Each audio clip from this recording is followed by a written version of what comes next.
Everyone, DVS ম্যাডামের ক্লাসে তোমাদের সকলকে স্বাগতম। আমি ডিভিএস ম্যাডাম। সবার আগে চ্যানেলটা সাবস্ক্রাইবের পর প্রত্যেকের নোটিফিকেশন অন রাখবে, যাতে যখন যখন ভিডিও আপলোড হোক তোমাদের কাছে পৌঁছে যায়। আলোচনার বিষয়ে ক্লাস 7 জিওগ্রাফির আমরা 9 নম্বর স্কুলের প্রশ্নপত্রটা সলভ করব। ঠিক আছে, শুরু করা যাক। বাকি সব হয়ে গেছে, 9 নম্বরটা হলে এটা আমাদের হয়ে যাবে। আচ্ছা, বাকি সাবজেক্টগুলো আমি করিয়ে দিয়েছি, প্লেলিস্ট ভিজিট করো, পেয়ে যাবে।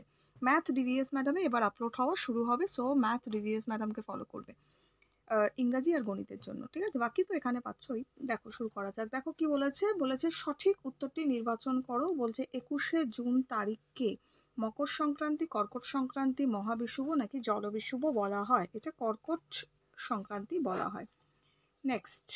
নেক্সট পরের প্রশ্নে চলে যাব। পরের প্রশ্ন বলেছে গ্রিনিচের সঙ্গে ভারতের প্রমাণ সময়ের পার্থক্য 3 ঘন্টা 30, 4 ঘন্টা 30, 5 ঘন্টা 30 মিনিট নাকি 6 ঘন্টা 30 মিনিট? এটা 5 ঘন্টা 30 মিনিট। আনসার হবে 5 ঘন্টা 30 মিনিট।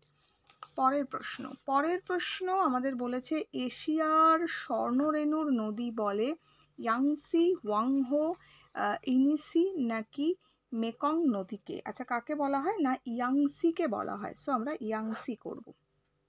নেক্সট পরের প্রশ্ন বলেছে নিচের প্রশ্নগুলো এক কথায় উত্তর দেওয়ার জন্য। বলছে বায়ুর চাপ কোন যন্ত্রের সাহায্যে মাপা হয়? আমরা সবাই জানি ব্যারোমিটারের সাহায্যে মাপা হয়, তো আনসার লিখবো আমরা ব্যারোমিটার। ঠিক আছে, নেক্সট পরের প্রশ্ন বলেছে ওপিইসি কি, বা প্রশ্নটা এসছে আমাদের পুরো নামটা লেখার জন্য। তো আমরা এটা কি লিখবো? আনসার কি হবে না organisation, O R G A N I S A T I O N, spelling ঠিক করে লিখবে। অর্গানাইজেশনস কি না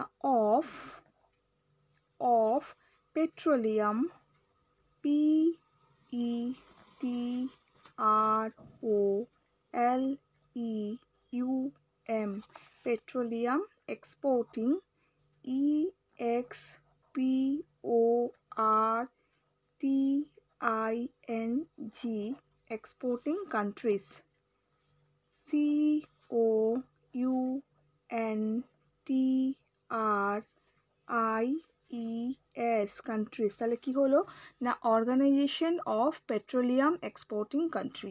ঠিক আছে, নেক্সট পরের প্রশ্নে চলে যাব। দেখে নিয়েছো, পরের প্রশ্নে চলে যাব। বলেছে অনধিক 30টা শব্দে উত্তর দেওয়ার জন্য টিকা দিয়েছে চন্দ্রমাস বা জিপিএস। আচ্ছা, এটা আমরা বইতেই পেয়ে যাব, তো সবার আগে আমরা একটু দেখে নেব। দেখো, ফার্স্ট যে চ্যাপ্টারটা আমাদের আছে এখানেই আনসারটা আমাদের দেওয়া আছে। দেখো, পৃথিবীর উপগ্রহ চাঁদ পৃথিবীকে প্রায় 28 দিন প্রদক্ষিণ করে, এই সময়কে চন্দ্রমাস বলে। ঠিক আছে, হলো। আরেকটা আমাদের কি বলেছে? আরেকটা আমাদের বলেছে হচ্ছে জিপিএস। আচ্ছা, জিপিএসটা এখানেই পাবো।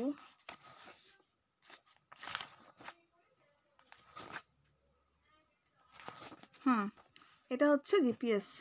দেখো, জিপিএস আমাদের কি দিয়েছে? পৃথিবীর যে কোনো জায়গার অক্ষাংশ ও দ্রাঘিমা অংশ জানবার একটি অত্যাধুনিক ব্যবস্থা হলো জিপিএস বা গ্লোবাল পজিশনিং সিস্টেম।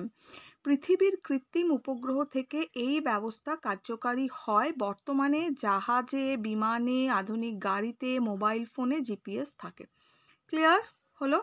কত নম্বর পাতায় আছে? এটা 27 নম্বর পাতায় আছে। আমরা জিপিএস আগেরটা কত নম্বর পাতায় যেন ছিল? এটা 6 নম্বর পাতায় আগেরটা ছিল। ঠিক আছে, হয়ে গেল। নেক্সট পরের প্রশ্নে যাব। পরের প্রশ্ন আমাদের বলেছে অনধিক 50টি শব্দের মধ্যে উত্তর দাও। বলছে সমচাপ রেখা কাকে বলে? সমচাপ রেখার দুটো বৈশিষ্ট্য লেখার জন্য আমাদের দিয়েছে। আচ্ছা, সমচাপ বায়ুচাপে আমরা পাবো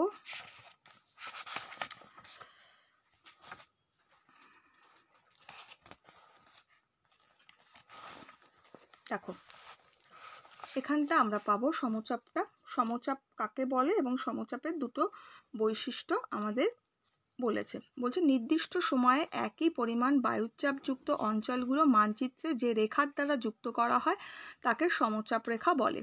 ঠিক আছে, এবার আমাদের কি বলেছে, সমচাপের বৈশিষ্ট্য বলেছে সমচাপ রেখার বায়ুচাপকে মিলিবার এককে দেখানো হয়। পৃথিবীতে বায়ুচাপ সাধারণত 98 MB থেকে 1050 MB পর্যন্ত হয়ে গেছে, মানে দেখা গেছে।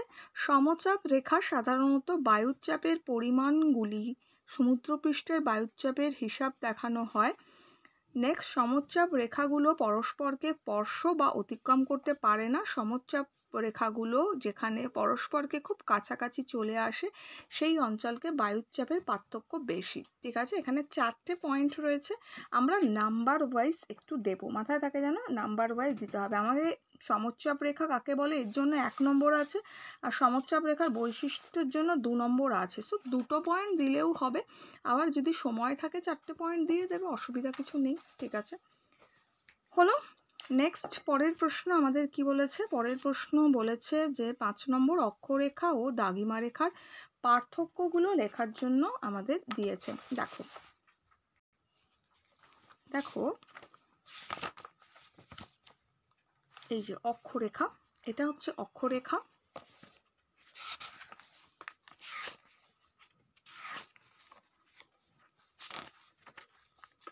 এটা হচ্ছে দ্রাঘিমা রেখা। এটা কি আছে, বৈশিষ্ট্য দিলেও আমরা এইটা লিখব, পার্থক্য দিলেও এটা লিখব। কিভাবে লিখতে পারি, অক্ষরেখা পরস্পর পার্থক্য দিলে একদিকে অক্ষরেখা দেব, একদিকে দাঘিমা রেখা, মাঝখান থেকে দাগ লিখব। অক্ষরেখা পরস্পর সমান্তরাল, এদিকে আমরা কি লিখব, দাঘিমা রেখা পরস্পর সমান্তরাল নয়।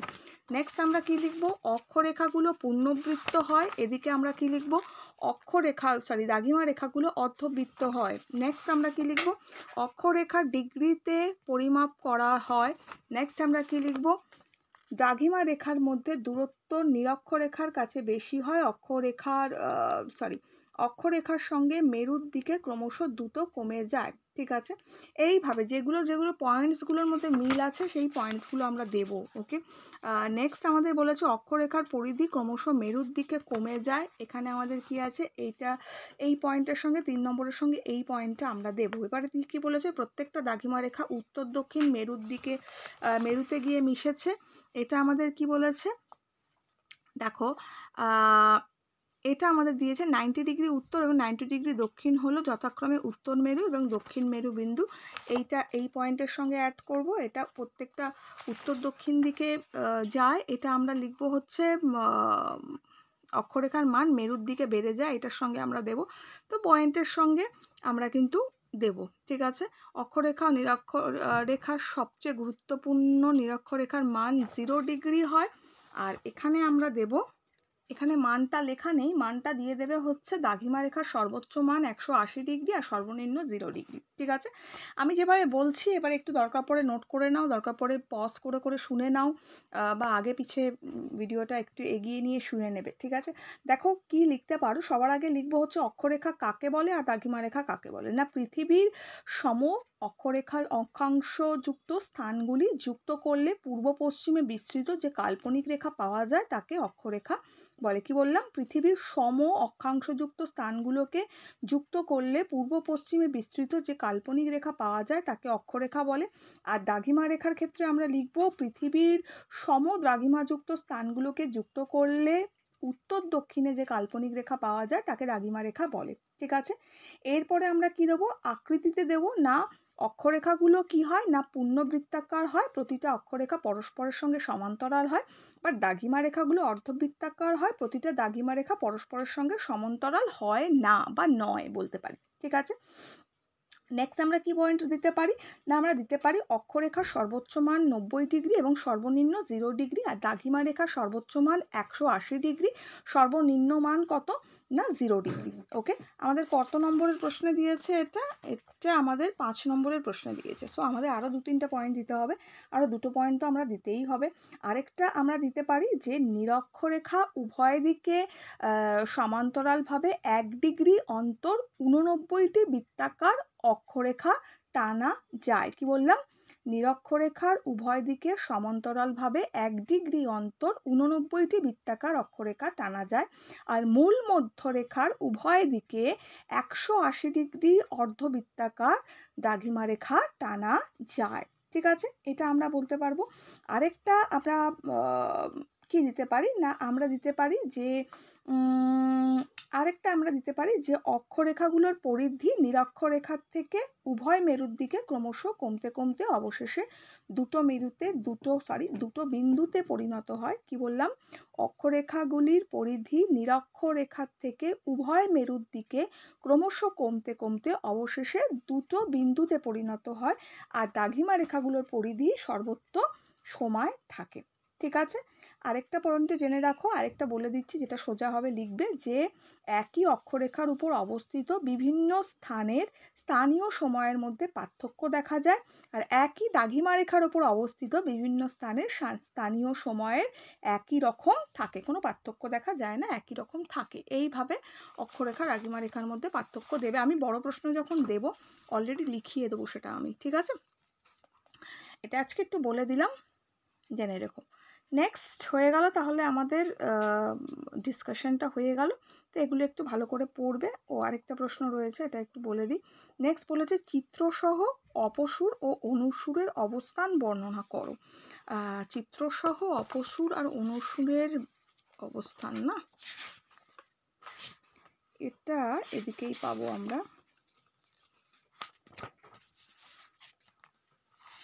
দেখো চিত্রটা দেখেছো, এটা ভালো করে জেনে রাখো চিত্রটাকে। লিখবে কি, 4 জানুয়ারি সূর্যর থেকে পৃথিবীর দূরত্ব সবচেয়ে বেশি হয়, একেই বলা হয় অপসুর অবস্থান। আর 3রা জানুয়ারি সূর্য থেকে পৃথিবীর দূরত্ব সবচেয়ে কম হয়, একে বলে অনুসুর অবস্থান। হয়ে গেল অনুসুর আর অপসুর অবস্থান, আর এটা ছবিটা এঁকে দেবে। তাহলে এই পেপারটা কমপ্লিট হয়ে গেল। ভালো করে প্র্যাকটিস করো, দেখা হচ্ছে তোমাদের সঙ্গে আবার নেক্সট ভিডিওতে। এখনের জন্য এইটুকু, লাইক শেয়ার করো, খুব ভালো থেকো, টাটা।